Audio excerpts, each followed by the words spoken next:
everybody, today we're going to talk about staph infections.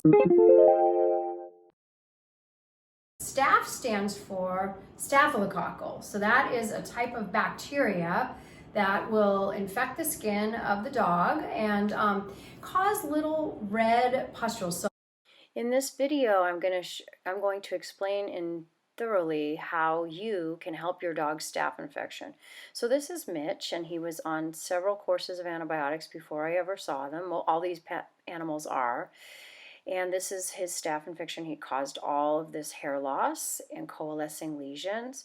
And then this is a picture of him afterwards, after he was cured with using only holistic medicine. This is Rita before with her staph, and she also had yeast infections, and when we were just getting her better, right here. It's only a few weeks later.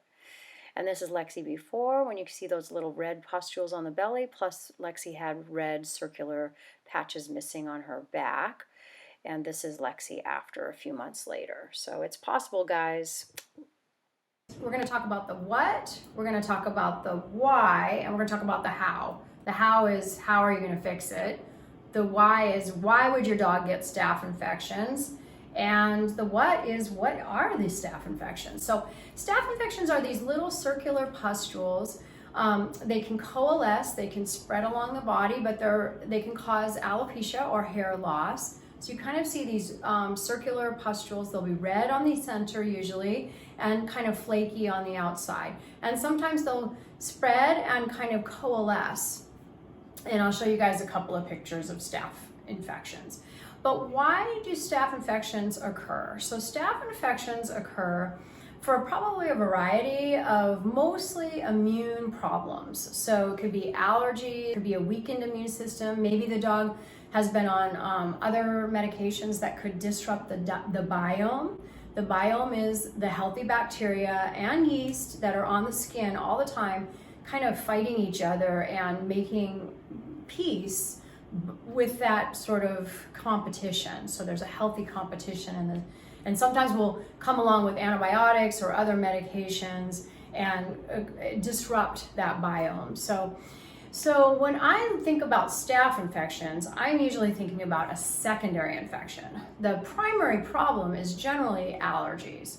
Allergies, inappropriate immune response, creating like a damp heat or in Chinese medicine, what might be a damp heat or a heat condition. It causes like a petri dish. So a staph, a bacteria that's just in the environment or just in all dogs could cause an infection only in the immune sort of weak animals, the ones that have these immune problems and these allergies. So we really have to look at it in a multiple, in order to the how to fix it. Let's think of all the ways that we can help influence staph infections. So we can change the biome, right? We can feed the dog differently. So we have to feed the dog differently because 70% of the immune system at least is affected by diet, and there's an immune reaction that happens at the level of the lymphocytes inside the intestinal tract. And then this affects the whole dog. So we're going to have to switch from usually a carb-based diet or a kibble-based diet to a raw or homemade diet, reducing the carbohydrates in the diet. And then we want to go ahead and change the protein once a month. You guys hear me talking about that, but that includes all the treats. So that means if you're on one protein, say turkey, you're only on turkey for 1 month, then you switch. What meats usually cause allergies in dogs? Those are usually our factory farm meats. So we're going with chicken, beef, and even fish and fish oils, as well as dairy products and dairy carbohydrates like grains. So how we fix it, we have to use topical treatments. We have to usually we're using systemic herbal treatments to help fix it, and we're using diet, all of those things. Sometimes we're using acupuncture and we're actually clearing the primary allergies using NATE. So we're doing like a whole lot of things for these staph infections. But one thing you guys can do, even if you don't have a holistic vet, is that you can get on a good biome support. So We use RX biotic in our practice, but I often use it with these stubborn staffs with other GI supports. I'll put those all in the link in the description. And you can think about the bacteria or the biome as something that, you know, parsley feeds, cilantro. So we use a lot of these ground greens to detoxify the liver and to also help with feeding the correct bacteria. You know, steamed turnips are in most of our diets. So a single protein, steamed turnips, ground greens like parsley and cilantro, making sure this homemade diet is balanced with calcium. And we usually go with an omega that's not a fish-based omega, because those are often allergens. We go with a flax meal type omega, or even evening primrose. And then we're bringing in vitamins and minerals. You guys can watch that video that we did, and that's on YouTube. Basically so you can make your own vitamin and mineral mix. And so yeah, staph infection, that requires multiple tiers. We also have topical treatments. So using something like Oregon grapefruit topically in tincture form, or using a diluted